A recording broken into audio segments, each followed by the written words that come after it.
오늘 우리가 이제 함께 이제 살펴볼 부분이 요한계시록 6장의 그 다섯째 인입니다. 계시록 6장 9절을 보시면 이렇게 되어 있어요. 다섯째 인을 드실 때에 내가 보니 하나님의 말씀과 그들이 가진 정보로 말미암아 죽임을 당한 영혼들이 재단 아래에서 이제 이게 번제단인데 나중에 또 이제 함께 말씀을 드릴 또 기회가 있을 건데요. 음, 여기 사실 요한계시록에 보면은 성막, 성전 모티브가 자주 등장이 되집니다. 하늘문이 열리고 언약궤가 보였다.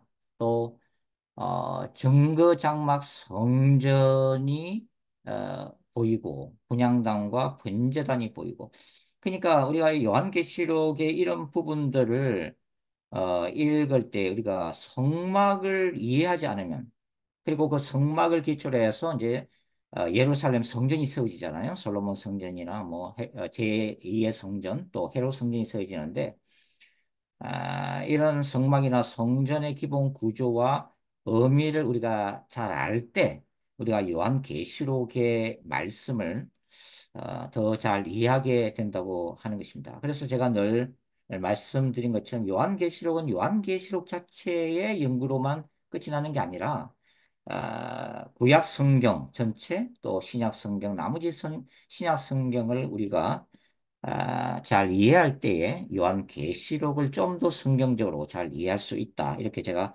말씀을 드렸습니다. 그래서 오늘은 이다 끝마칠 수 있을지 없을지 모르는데 우리가 이제 성막을 한번 공부를 해보도록 할 텐데 사실은 이제 성막은 요한계시록을 이해하기 위해서 필요한 부분일 뿐만 아니라 이 레위기 구약의 레위기나 그 다음에 신약의 히브리서 를 이해하기 위해서도 필수적인 그런 부분이 바로 성막입니다. 그리고 예수께서 왜 이 땅에 오셔서 십자가를 지시야만 했는지 우리가 구약을 이해하지 못하면 특별히 성막을 이해하지 못하면 복음의 그 기본적인 베이스를 이해할 수가 없다고 하는 거죠. 그래서 제가 이제 오늘하고 또 이제 만일 시간이 모자라면 다음 주에 조금 더 하다가 이제 요한계시록 본문으로 넘어가겠습니다만,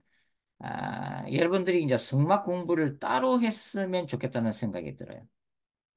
그리고 이제 교회에서 우리 목사님들이 성막을 좀 시리즈로 전체를 다루었으면 굉장히 우리의 신앙생활에 이해가 되겠다 그런 생각을 합니다. 파워포인트 이제 앞에 부분에 제가 제 책을 좀 띄웠는데 이게 이제 2016년도에 나왔던 이 밤모스에서 바라본 황금의 집이에요. 그래서 이제 성막에 관한 책을 한 권을 이제 저술을 했는데요. 우리가 성막을 어떻게 이해하고 있습니까? 바로 예수 그리스도. 구약 시대에서 보면 이 성막은 예수 그리스도의 예표적인 사건이죠. 그래서 이 성막의 모든 부분에 바로 예수 그리스도의 모습이 이게 새겨져 있다는 것을 우리가 알 수가 있습니다. 그런데 이러한 예수 그리스도의 이 성육신 사건, 십자가의 죽음과 부활 사건뿐만 아니라 종말론적인 영성, 새하늘과 새 땅의 비전까지 성막 속에 새겨져 있다 하는 것이 제 주장이고 그런 주장을 담은 책이 바로 이 밤모섬에서 바라본 황금의 집입니다. 그 다음에 이제 뭐 성막 전체 그림을 이제 보여주시면 되겠습니다. 그 성막을 이스라엘 백성들이 모세가 시내산에서 받은 하나님의 명령에 의해서 순종해서 이제 성막을 짓잖아요. 근데 이 성막이 그냥 지어지는 게 아니죠. 우리가 이제 이 성막을 보면은 주로 이제 금으로 도금이 많이 되는데 그래서 우리가 성막을 황금의 집이라고 부르지 않습니까? 근데 이런 어떤 출애굽을 해서 광야로 내몰린 이스라엘 백성들이 어디에서 이런 폐물들을 가지고서 성막을 짓겠어요. 근데 여기에 참 하나님의 오묘한 섭리가 있다고 하는 거죠. 여러분도 아시겠지만 출애굽기 12장을 읽어보시면 이스라엘 백성들이 출애굽을 할 때, 이 하나님이 역사를 하셔서 어떤 일이 벌어져요? 이 애굽 사람들로 하여금 이 출애굽하는 이스라엘 백성들이 빨리 떠나라고 은금 패물도 주고 의복도 주고 막 이렇게 하는 장면이 나오는 거죠. 그래서 우리가 출애굽기만 이 전반부만 읽으면은 왜 광야로 나가는 이스라엘 백성들에게 은금 패물들이 필요한가? 근데 사실은 그게 하나님의 어떤 숨겨진 섭리가 있다고 하는 거죠. 바로 성막을 짓기 위한 하나님의 역사라고 하는 것입니다. 이것이 성막 짓기에서 우리가 찾아볼 수 있는 바로 성경적 재정의 어떤 의미라고 할 수가 있는 거죠. 자, 지금 이제 마지막 때인데, 여하튼, 요한계시록의 어떤 전반적인 예고에 의하면 경제적으로도 더 어려워지고, 식량난은 일어나고, 여러 가지 어려움을 겪을 것은 요한계시록이 전반적으로 보여주고 있는 방향성이에요. 그러나 그럼에도 불구하고 이 마지막 때도 여전히 이 부는 이 세상에서 어느 누군가에 의해서 벌려지고 축적되고 또 흘러간다 이 말이죠. 근데 영적인 차원에서 보면 이러한 부라고 하는 것은 딱 두 가지 방향밖에 없습니다. 하나님의 나라를 세우기 위해서 흘러가는 재정이 있고 사탄의 나라를 위해서 흘러가는 재정이 있다고 하는 거예요. 이런 것들이 인간 사회 안에 정치, 경제, 사회, 문화 속에서 하나님의 속한 백성들과 또 사단에게 속한 불신자들에 의해서 이렇게 부가 양갈래로 굽이치면서 흘러가고 있다고 하는 거죠. 우리가 이제 출애굽기에도 좀 읽어보시면은, 그렇죠? 성막을 짓기 위한 하나님의 재정 투자인가? 내가 가지고 있는 이 은금 패물과 모든 하나님이 주신 그 재정적 기름 부으심으로 내가 궁극적으로 하나님의 나라를 위해서 내가 투자할 것인가? 아니면은 내 욕망을 위해서 소위 출애굽 보면은 이스라엘 백성들이 시내산 밑에서 뭘 했어요? 가져오고 온 은금 패물을 가지고 금송아지를 만들잖아요. 그 금송아지를 만들어서 우상을 숭배하기도 한단 말이죠. 그러면 결국은 아, 어떤 재정이 이러한 우상 숭배, 나의 욕망을 위해서 흘러갈 수도 있다고 하는 거죠. 요한계시록을 읽어보시면 이제 음녀 바벨론 나오는데 바로 그 음녀 바벨론의 모습을 뭐라고 묘사하고 있나요? 자주빛과 붉은빛 옷을 입고 굉장히 화려한 옷이에요. 서치스러운 옷이에요.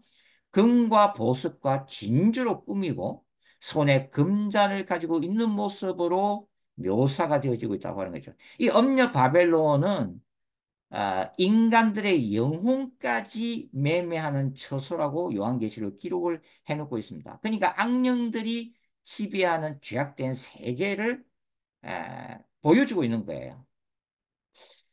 그래서 결국 우리가 이 성막을 공부할 때에 가장 먼저 이 성경적 재정의 의미를 우리가 공부를 할 필요가 있는 거죠. 과연 우리가 하나님의 나라를 위해서 내가 가진 것들 통해서 주님의 뜻에서 성막을 질 것인가? 아니면은 내가 금송아지를 숭배하기 위해서 나에게 주어진 재정을 사용할 것인가? 다른 얘기로는 마지막 때의 재정이 예수 그리스도의 재림을 준비하기 위한 재정으로 쓰임받을 수 있을 것인가? 아니면은 적 그리스도의 길을 예비하는 재정으로 쓰임 받을 것인가 하는 거예요.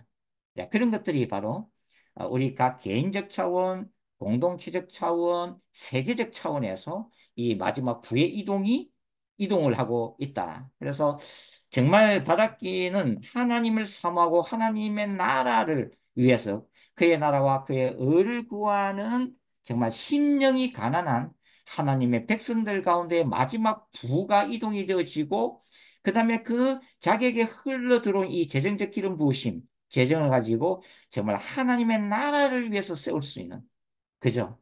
선교사님들을 세우고, 교회를 재정하고, 가난한 목회자들을 지원하고, 또 미래에 이 크리스찬 우리의 아이들, 청년들을 에, 십자가 군병으로 세우기 위해서 그런 재정들을 투자할 수 있는 그런 역사들, 이제 그런 것들이 바로 하늘의 상급과 관련 연관되기 때문에 그렇습니다. 그런 좀 축복들이 많아졌으면 좋겠다 하는 생각을 먼저 서두에서 드리고 싶습니다. 자, 우리가 이제 성막을 보시면은 제일 먼저 뭐가 보이죠? 바로 성막의 문입니다. 성막의 문. 동쪽으로 향해 있는 유일한 문이죠. 딱 생각나는 게 뭐예요? 신약하고 연결하면 요한복음 10장 얘기죠. 그죠? 요한복음 10장 구절 보시면 예수께서 뭐라고 그래요? 나는 양의 문이다라고 말씀하시잖아요. 그죠? 예. 자, 이게 이제 사실은 배타적 기독교의 진리입니다. 예. 오, 예수 그리스도만이 유일한 길이요, 진리요, 생명이라고 선포하면 타 종교나 불신 세상으로부터 뭐라고 해요? 편협하다, 배타적이다라는 비난을 피해 갈 수가 없다고 하는 거죠. 근데 유일하신 구원자 예수 그리스도를 전하고 증거하고 신앙 고백할 수밖에 없는 그것이 바로 진실된 하나님의 백성이죠. 그게 우리의 신앙이니까. 예. 그래서 결국은 모든 종교의 구원이 있다고 하는 종교다원주의에 대해서 거룩한 전쟁을 선포할 수밖에 없다. 순교하기까지. 예. 그래서 참 예수를 믿는다는 것이 결코 쉬운 아, 길은 아니다는 것을 우리가 알 수가 있습니다. 그러나 예수 그리스도를 유일한 구원의 문으로 인정하는 자가 나중에 사도 요한처럼 하늘의 열린 문을 통해서 계시록 21장과 22장에 기록되어 있는 바와 같이 새하늘과 새 땅으로 그 새 예루살렘의 문으로 들어가게 되는 거죠. 왕의 권세를 가지고 왕권을 가지고 뉴 제루살렘에 들어가는 축복을 누리게 될 거라고 하는 것입니다. 그래서 우리가 이 시대의 어떤 종말론 현상을 그래서 눈을 뜨고 지켜볼 수밖에 없다 하는 거예요. 특별히 이제 여러분들이 로마 캐톨릭의 교리에 대해서도 좀 개인적으로나 교회적으로 좀 공부를 했으면 좋겠다는 생각이 들지만 로마 캐톨릭의 이단적인 그 신학 그리고 종교다원주의를 지금 실제적으로 이끌고 있는 주축이 로마 캐톨릭이에요. 로마 캐톨릭이 끌고 있기 때문에 자 이런 의미에서 우리가 좀 더 로마 캐톨릭을 다른 이단들뿐만 아니라 로마 캐톨릭을 우리가 이해해야 된다. 저는 그래서 계시록 27장과 18장의 음녀 바벨론을 가장 좁게 보면은 로마 캐톨릭으로 보고 넓게 보면은 죄악된 세상으로 보는 거예요. 예. 자, 그래서 결국은 이 유일한 문 대신 예수 그리스도를 통해야만이 구원이 있고 천국으로 들어갈 수가 있다고 하는 거죠. 어, 이러한 유일한 구원자 대신 예수 그리스도라고 하는 이 기독교적인 세계관과 가치관의 에, 정면으로 대입하는 게 뭐라고 그랬어요? 우상 숭배 이데올로기죠. 그 이런 어떤 특정한 우상뿐만 아니라 뭐라고 제가 말씀드렸습니까?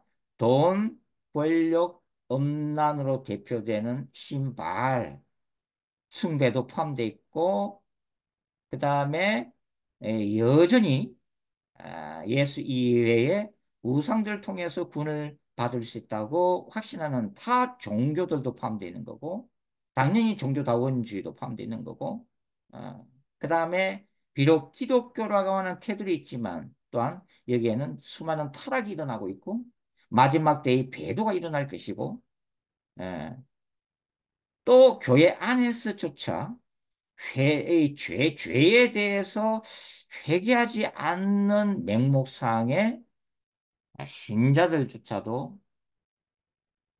구원의 문으로 들어갈 수는 없다. 지옥으로 떨어지게 될 것이라고 하는 이 불편한 진실 앞에 우리가 직면하게 된다고 하는 거죠.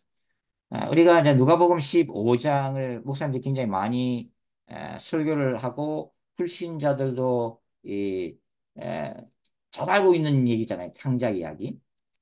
그 집 나간 탕자를 기다리시는 아버지 그리고 탕자가 돌아올 때 아무 조건 없이 껴안고 포용하고 아들됨의 어떤 자리로 회복시키시는 무조건적인 사랑을 베푸시는 아버지에 대한 이 놀라운 사랑.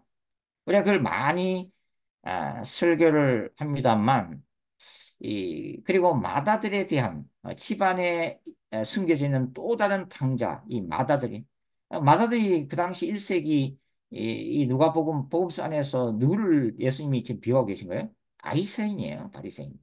바리새인들이죠. 산헤드린 공의의 멤버들이죠. 이게 탕자는 누굽니까? 그 바리새인들이 서기관들이 죄인으로 정죄했던 길거리의 불황자들, 창녀들, 세리들, 바로 그 사람들이란 말이죠, 이게. 그 사람들이 잃어버린 양이고 집안에서 잃어버린 하나의 드라크마고 그들이 집 나간 탕자란 말이죠. 그러나 가장 경건한 모습으로 집안에 남아있는 이 마다들의 가슴 속에 있는 그 탕자, 자기 동생을 향한 그 분노, 그리고 용서하지 못함, 정죄함, 비판함, 바로 그런 것들이 회칠한 무덤으로서의 바리새인에 대한 비유 말씀이라고 하는 거죠. 근데 우리가 15장까지만 이렇게 읽고서 끝나지만 사실은 16장이 있단 말이죠. 그게 청지기 비유가 있고 청지기 비유가 끝나면 바로 저 유명한 거지 나사로와 부자 비유가 자리 잡고 있습니다. 여기까지 사실 읽어야 돼요. 예. 멀리서 보면은 조금 더 범위 보면 누가복음 14장 천국잔치 비유부터 시작해서 16장 부자 거지 나사로와 부자 비유까지가 어찌 보면은 하나의 큰 이야기의 틀을 형성하고 있단 말이죠. 그러면 거지 나사로는 누구를 의미하고 있는 거예요? 탕자죠, 탕자. 거지 나사로는. 그러니까 부자는 누구를 비유하고 있는 거예요, 예수님은? 돈을 밝히는 바리새인. 그게 그 앞에 나오는 청지기 비유에서 나오잖아요. 바리새인은 돈을 밝히는지라. 분명히 암시라고 있단 말이죠. 그러면 결국은 이 예수님의 비유에서 말씀하시는 게 뭐냐면 바리새인들이 하나님 마음에서 너무 멀어져 있고 자신들은 비록 종교 생활하고 우리 같은 목사들이죠.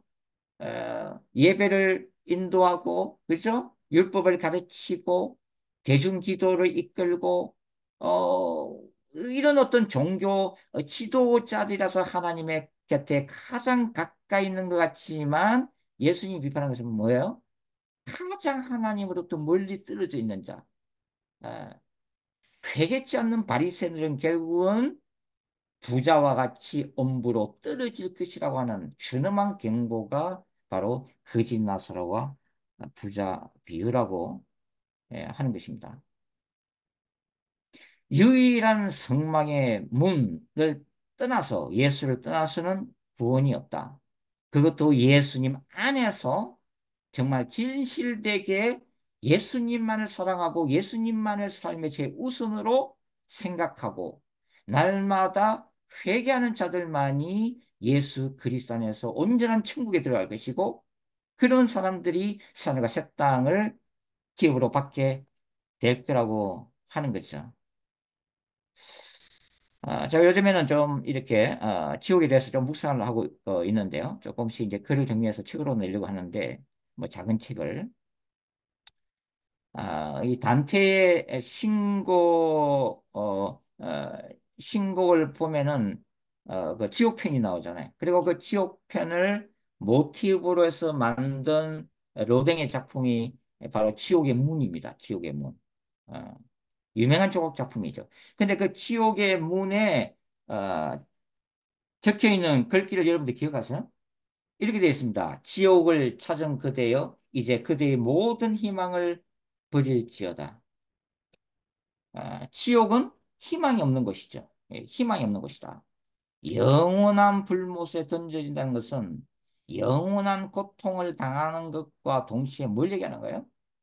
거룩한 하나님으로부터의 완전한 단절을 의미하는 거죠. 그게 지옥이라고 하는 거죠.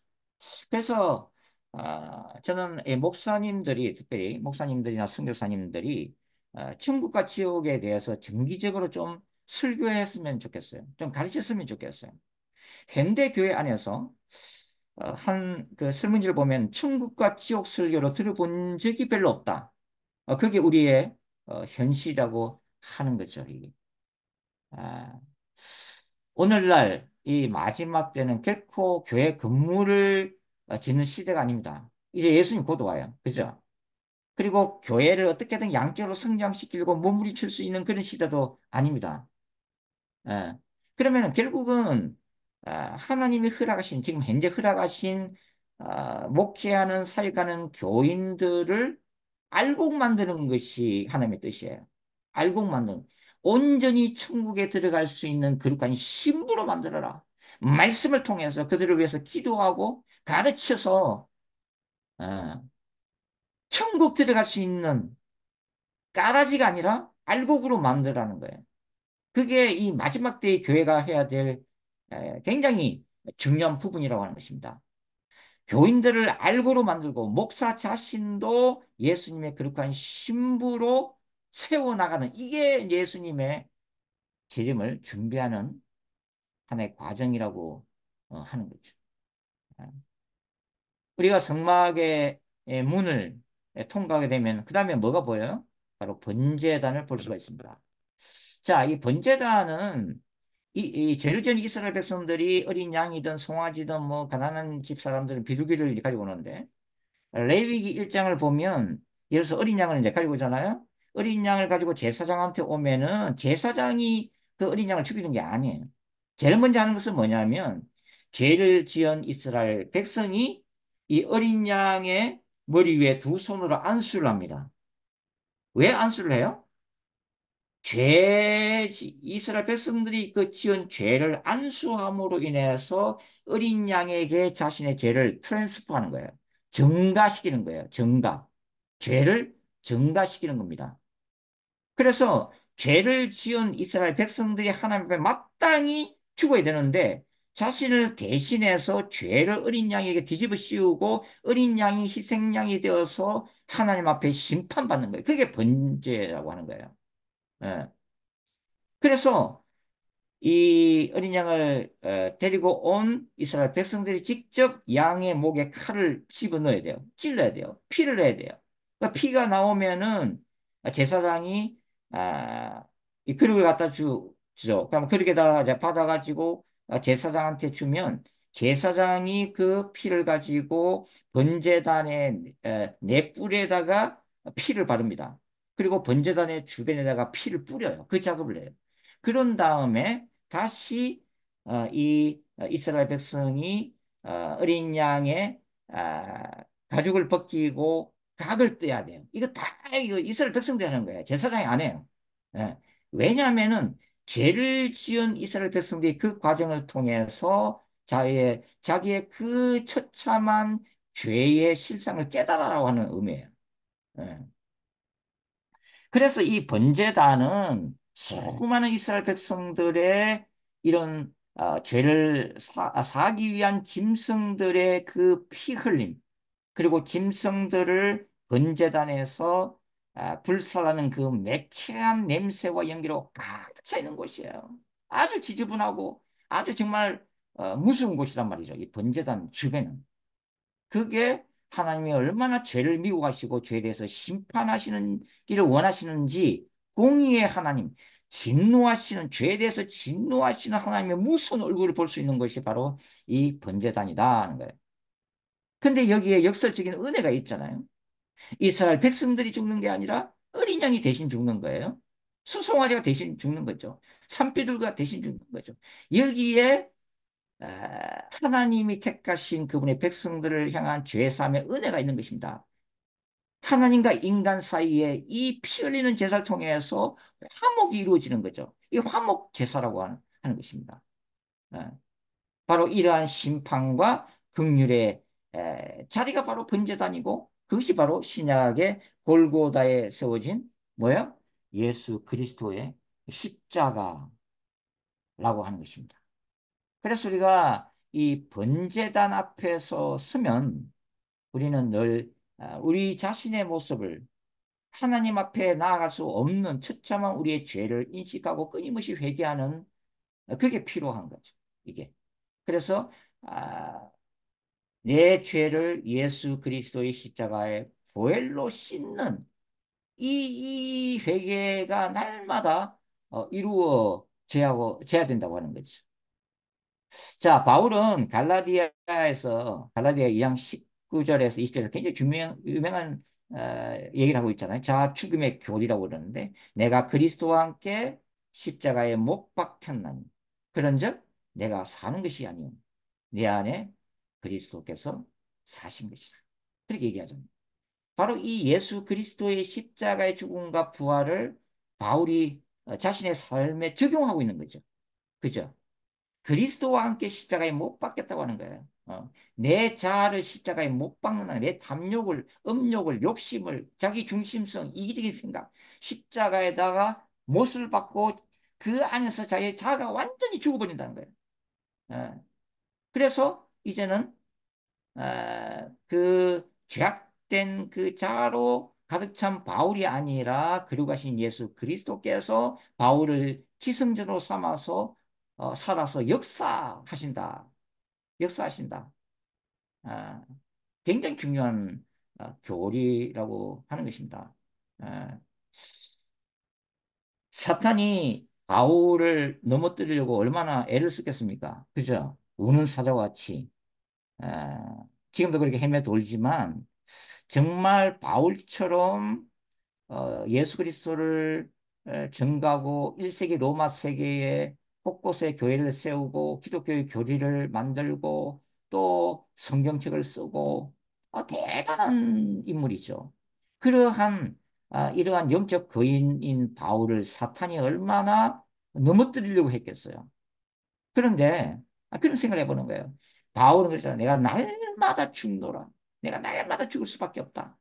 예수 그래서 날마다 자를 십자가에 못 박고 날마다 깊은 회개를 하고 깊이 그리스도와 깊이 기도하면서 친밀감을 쌓으면서 그 빛의 능력으로 자신 속에 있는 죄를 비추고 끊임없이 죄를 씻어내고 예수 그리스도의 거룩한 신부로 서기 위해서 세마포 옷을 날마다 입고 예복을 준비하고 그렇죠. 어. 근데 사탄이 바울을 넘어뜨리려고 딱 찾아온단 말이죠. 근데 바울이 없어요. 예수님만 계시죠, 이게. 지가 어떻게 하겠어, 예수님 앞에서. 어? 바울이 왜 없어요? 바울이 죽어버렸으니까. 그리스도와 함께 죽어버렸으니까. 바울의 자아가 부서져 버렸으니까. 뭘 넘어뜨리려도 넘어뜨릴 게 있어야지. 영광스러운 이 예수님만 바울 속에 성령 충만하게 살아서 역사하시는 걸 보고 어, 사탄은 날마다 통곡하며 돌아갔다. 넘어뜨릴 수가 없었단 말이죠. 우리가 왜 넘어집니까? 우리 속에 회개치 않은 죄가 있기 때문에. 십자가에 못 박지 못한 내 자아가 살아있기 때문에 사탄이 우리를 찾아와서 그걸 치버리는 거죠. 그러니까 우리가 돈에 넘어지고 우리가 이성에 넘어지고 우리가 권력에 넘어지고 어떤 교리나 신학이나 내가 추구하는 영성 자체가 우상 숭배가 돼서 그것에 대해서 넘어지고 그런 거 아니겠어요? 그죠? 그래서 저도 요즘에 기도 제목이 바로 이겁니다. 주님, 그리스도와 함께 십자가에 온전히 자를 못 박아 주세요. 그래서 오목사가 사는 것이 아니라 오목사 속에 예수 그리스도께서 살아서 역사에 주시옵소서. 요즘 그런 기도를 아, 많이 합니다. 이 죄에 대한 심판과 죄사함의 번제단. 요한계시록 우리가 6장 오늘 본문에 보시면 바로 이 순교자들도 그런 사람들이죠.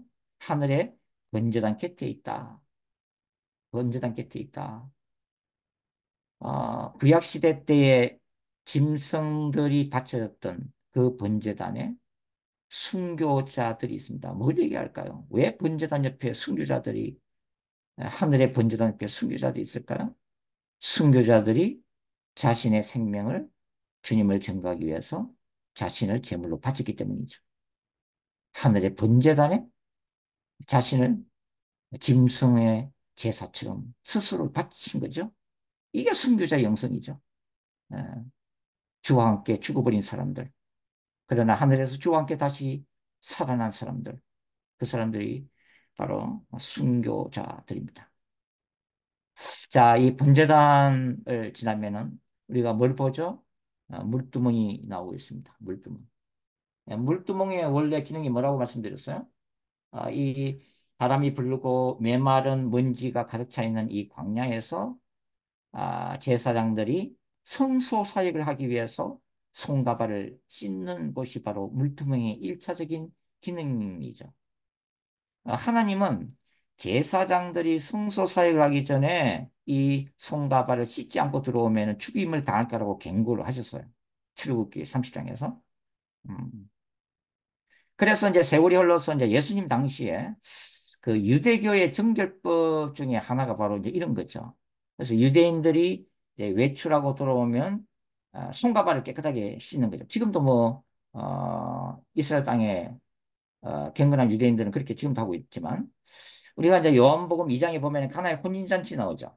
그때 예수님이 물로 포도주를 만드신다나요? 근데 물이 어디 담겨 있어요? 돌 항아리에. 그 돌 항아리가 왜 있어요? 바로 이 돌 항아리가 유대인들이 외출하고 돌아와서 손과 발을 씻기 위해서 마련된 물 항아리예요. 이게. 아, 자, 제가 지난 시간에도 말씀드린 것처럼 솔로몬 성전에 거대한 바다가 있다. 손과 발을 씻는 장소일 뿐만 아니라 거대한 물두멍이 놓여 있었다. 그게 뭐라고 그랬어요? 바로 홍해 바다를 가르신 하나님의 영광을 기념하는 상징적인 의미에서 거대한 물두멍이 솔로몬 성전에 자리 잡고 있다고 말씀을 드렸고, 제가 고대 금동의 그 문을 얘기하면서 바다는 바로 이제 악의 권세를 상징하고 그것이 요한계시록의 하늘의 유리바다와 연결되어 있다. 그리고 새하늘과 새 땅이 오면은 이 바다가 사라질 것이다. 이가 제가 몇 번이나 말씀을 드린 기억이 납니다.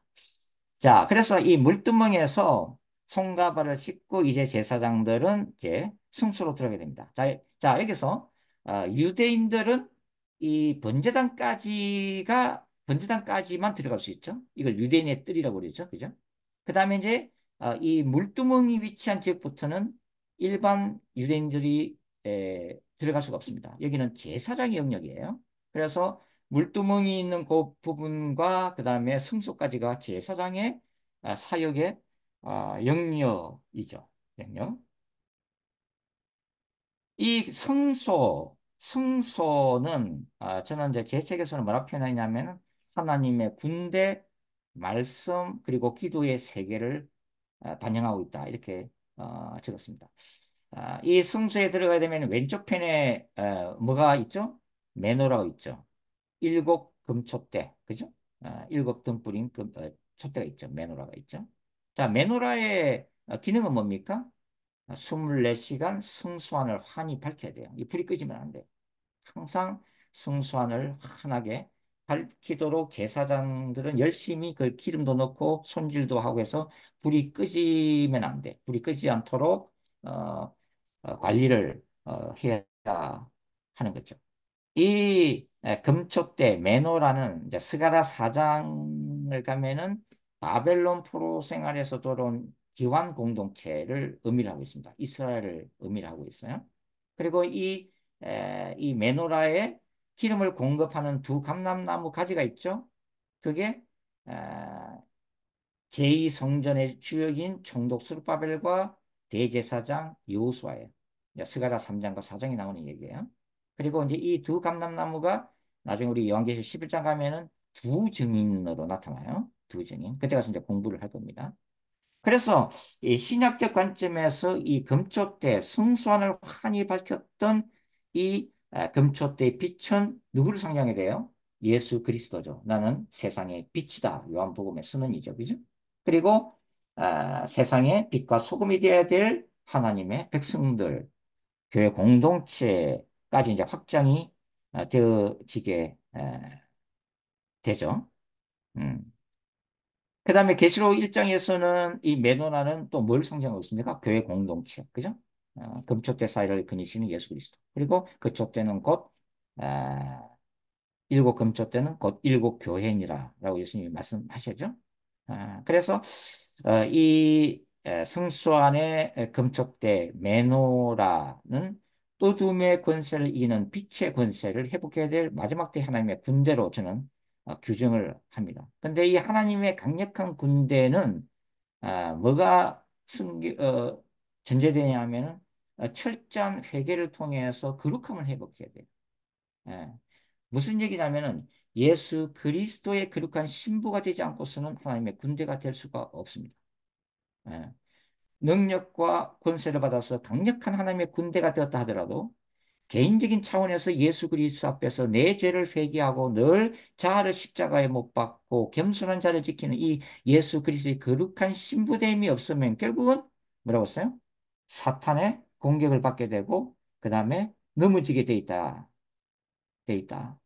그래서 어떤 의미에서는 어떤 모세와 엘리야같이 강력한 은사와 기름 부으심과 능력으로 하나님의 군대가 안 돼도 좋아요.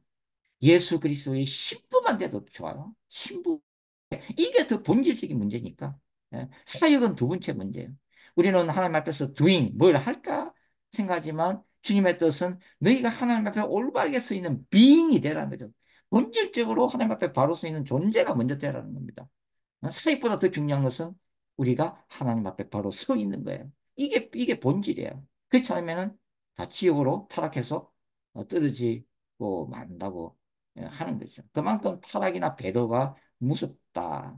무섭다.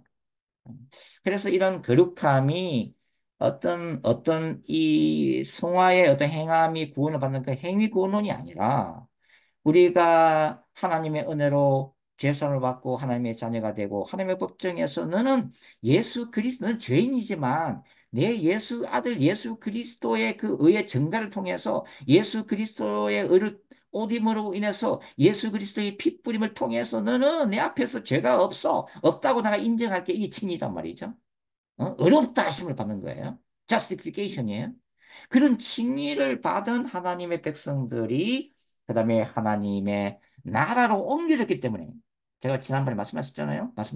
사탄의 나라에서 하나님의 나라로 옮겨졌기 때문에 하나님 나라의 법을 지켜야 된다. 그게 칭의 이후의 성화의 삶을 우리가 살아야 된다고 하는 아, 이슈다. 역사적으로 이제 제세례파라고 하는 파가 있어서 지금도 뭐 이 제세례파의 어떤 영성을 이어받는 분들도 있지만 이 제세례파가 가장 중요시 여겼던 성경 말씀이 산상수훈입니다. 그러니까 그분들이 이 산상수훈의 말씀대로 살려고 몸부림을 쳤어요. 어. 근데 그렇게 이 선한 행실 세상 가운데 하나님의 영광 드러내는 어떤 빛의 자녀로 살기 위해서 몸부림치는 게 그걸 통해서 구원받는다 그런 게 아니라 어, 구원받은 하나님의 백성으로서 의당히 행해야 될 거룩한 의무로 생각하고 그렇게 말씀대로 살려고 말씀을 행하려고 몸부림쳤던 사람들이 바로 제세례파다 하는 거죠. 우리가 좀 제세례파에 대해서 긍정적으로 평가하고 본받을 필요가 있습니다. 자, 그 다음에 이제 성서에서 오른쪽을 보시면 떡상이 나와요. 떡상 또는 진설병상이라고 부르죠. 여섯 개씩 놓여 있습니다. 이거는 12개, 이스라엘 12지파를 상징하는 거예요. 이 떡상은 보통 제사장이 매 안식일, 토요일이죠. 매 안식일마다 새로운 떡으로 교체하고, 이제 그 교체된 떡은 제사장들이 먹었어요. 그리고 이 떡 위에는 유향 두 그릇을 놔서 늘 향기로운 냄새가 나도록 그렇게 했습니다. 결국은 이 진설병상이라는 것은 뭐냐면 하나님께 헌신된 열두 지파, 하나님께 바쳐진 그분의 백성, 그분의 소유물로서의 이스라엘 열두 지파를 사실 상징한다고 하는 거죠. 자, 이 떡상, 이 떡의 의미는 이제 신약으로 보면은 예수님이 이제 설교하시면서 특별히 이제 요한복음 6장이죠. 오병이의 기적을 일으키신 예수께서 그 오병이의 기적을 일으키신 이제 그 신학적인 의미를 풀어주세요. 이제 이 요한복음 6장에는. 그러면서 예수님이 뭐라고 하시냐면은 구약의 백성들을 봐라. 하나님이 모세를 통해서 하늘의 양식이 만나로 먹였다. 그들은 그러나 그 광야에서 만나를 먹으면서 결국은 다 죽었다. 그렇게 하시면서 뭐라고 얘기하세요? 나는 생명의 떡으로 왔다. 나를 먹고 마시는 자는 영생을 얻을 것이다. 이렇게 이제 예수님의 설교로 넘어가죠. 여기. 그러면 여기서 예수님이 말씀하시는 생명의 떡, 진설병상에 있는 그 떡, 신약에서 이제는 천지를 창조하신 그 말씀이 인간의 육신을 입고 이 땅에 오신 생명의 뜻 대신 예수 그리스도를 상징하게 된다고 하는 거죠. 어, 예수님이 자신을 생명의 떡으로 서게 하면서 아주 이상한 말씀을 하시죠. 내 살을 먹고 내 피를 마시는 자, 그죠? 영생을 얻을 것이다. 예수님을 먹고 마시라. 이게 이제 이해가 안 돼서 그 설교를 듣던 많은 유대인들이 그 계절 떠나가죠. 그죠? 그러니까 예수님이 이제 베드로 보고 너희들도 내 계절 떠나려느냐 했더니 베드로가 기가 막힌 대답합니다. 주여 영생의 말씀이 여기에 계시면 우리가 어디로 가오리까? 베드로가 대단한 인사이트를 얘기를 하는 장면이 나오죠. 예수님을 먹고 마신다 하는 것은 뭘 얘기하는 거예요? 말씀을 먹고 마시는 것을 말하는 거예요. 왜? 예수님 자신이 천지를 창조하신 그 말씀이기 때문에 그렇죠? 그래서 예수님을 먹고 마신다. 예수님을 인격적으로 만나고 그분의 말씀을 먹고 마신다. 그래서 계시록 10장에는 뭐가 나온다고요? 힘센 천사가 건네준 책을 사도 요한이 먹고 소화하는 장면이 나오죠. 이것은 어떤 지식적인 차원에서 말씀을 이해하는 게 아니라 뭘 얘기하는 거예요? 말씀이 내 안에서 온전히 소화되는 거예요. 그것을 우리가 말씀의 성육신화가 됐다. 이런 얘기를 합니다. 그죠? 그러니까 말씀이 내 머리에 남아있지 않고 내 손과 발을 통해서 행함으로 나타나는 거죠. 그럴 때 말씀의 능력이 살아나는 거죠. 그 말씀이 이웃을 섬기고 세상을 섬기게 되는 그때 말씀의 능력이 나타난다. 아, 그래서 어, 저희 같은 그 어떤 목사들도 이게 우리가 늘 회개될 것은 우리가 강단에서 말씀을 올바로 선포하고 가르칠 뿐만 아니라 그 자기가 설교한 말씀대로 살아나는 행함이 있는 영성. 이게 우리 에, 목사들에게 설교자들에게 부족한 부분이 있죠. 에. 자, 그다음에 이제 성소의 이제 중앙에 보시면은 뭐가 있습니까? 분향단이 있죠. 분향단. 자, 분향단은 이 아침 저녁으로 이제 향을 태워야 돼요. 그것도 이제 하나님 이게 향의 재료까지 이미 다 지정을 해주셔서 그래서 하나님이 정하신 재료로 만든 향을 태워야 돼요. 어, 그리고 이제 이 분향단 또는 금향단이라고 부르는데 1년에 한 번 짐승의 피로 속죄를 했습니다. 자, 분향단 뭘 의미하는 거예요? 시편 141편 2절 뭐라 되어 있어요? 나의 기도가 주의 앞에 분향함과 같이 되며 나의 손드는 것이 저녁 제사같이 되게 하소서. 뭐요? 바로 기도의 제단, 기도의 제단인 것입니다. 나중에 이제 여기 계시록 6장에 있는 순교자 환상을 계시록 8장과 연결해서 다시 한번 말씀을 드리도록 그렇게 할게요. 자, 그 다음에 이제 이, 이 성소 안의 사역 그리고 물두멍 영역을 담당했던 이 제사장, 하나님 나라 백성의 어떤 상징이죠. 바로 그런 영성이죠. 예. 음, 성소 사역을 하는 제사장. 그래서 사도 베드로는 뭐라고 그래요? 베드로전서 2장 9절에서 너희는 택하신 족속이요 왕 같은 제사장이라 그렇게 부르는 신자들. 그죠? 그러니까 결국은 영적 제사장인 신자들, 영적 제사장 공동체인 교회가 어떤 존재라고 하는 거예요?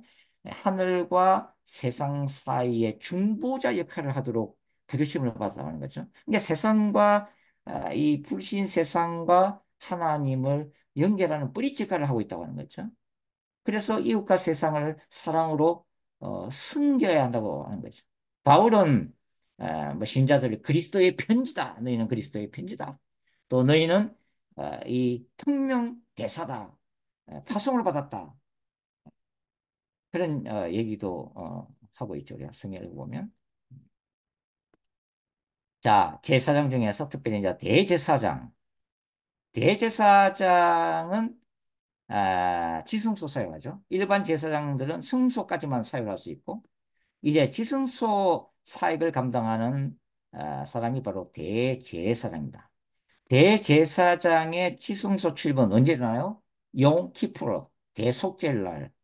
하게 되죠. 그러면 이제 용 키플러 대속절이 가까우면은 대제사장은 일주일 전부터 이제 준비합니다. 마음으로 준비하고 그다음에 몸을 정결케 하고 이렇게 하면서 일주일 전부터 철저하게 준비를 해요.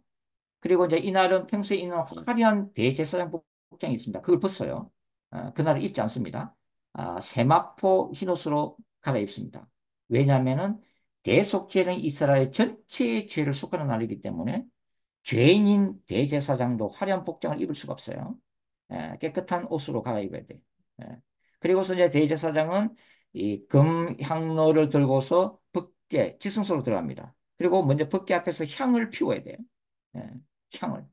그 향이 그 향에 자욱한 연기가 대제사장이 지성소 안에서 죽는 걸 방지해 주는 거예요. 하나님의 명령이에요. 이걸 불을 피워야 돼요. 연기를 자욱하게 피워야 돼요. 그런 다음에 대제사장은 자신의 죄를 먼저 속하기 위해서 이스라엘 백성들 죄를 속하기 전에 자신의 죄를 위해서 수송아지를 잡습니다. 그리고 수송아지 피를 담아다가 다시 지성소로 들어가서 지성소 법궤 위 속죄수에다가 7번 뿌리게 됩니다. 자신의 죄를 속하는 거예요. 그런 다음에 이제 비로소 이스라엘 백성들의 죄를 대속받기 위해서 수염소 2마리를 준비하죠. 그래서 수염소 1마리는 죽여서 피를 내서 그 피를 가지고 다시 지성소로 들어가서 7번을 뿌리죠. 그죠? 그리고 나머지 이 수염소는 뭐요? 붉은 띠를 갖다가 메고 광야로 보내서 죽게 만듭니다. 바로 아자젤 염소예요. 아자젤 염소. 그래서 예수님도 이 아자젤 염소가 성막과 이스라엘 12지파가 있는 이 진중을 떠나서 멀리 멀리 이제 광야로 보내서 뭐 낭떠러지에 떨어져 죽게 하거나 짐승한테 이제 먹히게 되는 거죠. 죽임을 당하죠. 마찬가지로 이 인간의 죄를 속하기 위해서 이 땅에 오신 예수님도 예루살렘을 벗어나 골고다 언덕에서 십자가에서 죽임을 당하는 것을 우리가 볼 수가 아, 있습니다. 대제사장이 평소에 입는 화려한 복장은 이제 어깨에 멜빵이 있어요. 그래서 여섯 지파 이름이 새겨져 있는 호마노 보석을 보석이 박힌 멜빵이 있고 그 다음에 에봇이라고 불리는 긴 치마를 입고 그 다음에 그 앞 가슴에 흉패가 있어요. 12개의 보석으로 박혀 있고 그 각 보석에 이스라엘 지파 이름이 새겨져 있습니다. 그래서 제가 언젠가 말씀드렸죠? 계시록 21장 뉴 제루살렘 할 때 12개의 보석이 뉴 제루살렘에 그 등장이 되는 모습을 우리가 이미 공부를 한 적이 있습니다. 그리고 이 대제사장 흉패 속에는 우림과 둠밈이 있어요. 우림과 둠밈. 빛과 완전함의 뜻인데. 근데 이 우림과 둠밈이 구체적으로 뭔지를 어떻게 사용하는지를 아무도 알 수가 없어요. 기록이 없어요. 그래서 어떤 사람은 우림과 둠밈은 아마 흰돌과 검은 돌일 거다. 또 어떤 사람은 아마도 2개의 어떤 보석이 아닐까. 그러니까 용도는 뭐냐? 결국은 그것을 사용해서 하나님의 뜻을 묻는 거예요. 어. 중대한 일을 결정할 때 이것을 던지거나 뭐 이렇게 해서 하나님의 뜻을 묻는데 사용했다는 것을 알 수가 있습니다. 바로 이 대제사장, 바로 히브리서 8장부터 10장까지 영원한 대제사장으로 오신 예수 그리스도에서 바로 이 구약의 대제사장과 연결해서 설명하고 있죠. 구약의 대제사장은 아, 이 속죄일, 대속죄일날 이스라엘 전체의 죄를 속하게 왔다면 예수님은 인류의 영원한 죄를 단 한 번에 속죄하기 위해서 영적인 대제사장을 오셔서 영원한 속죄 제사를 드리는데 그 제물이 누구예요? 바로 자신이죠. 예수 자신. 자신을 대속 제물로 드리는 죽임당하신 어린 양으로 오셨다. 음. 그래서 이런 것들이 다 예수 그리스도의 예표가 된다고 말씀을 드릴 수가 있습니다. 힘드시죠? 이게 너무 진도 나가면. 어, 오늘은 여기까지 할까요? 오늘 여기까지 하고 나머지 또 다음 시간에서 계속 계시록 공부 계속 하도록 하겠습니다. 여기까지만 할게요. 수고하셨습니다.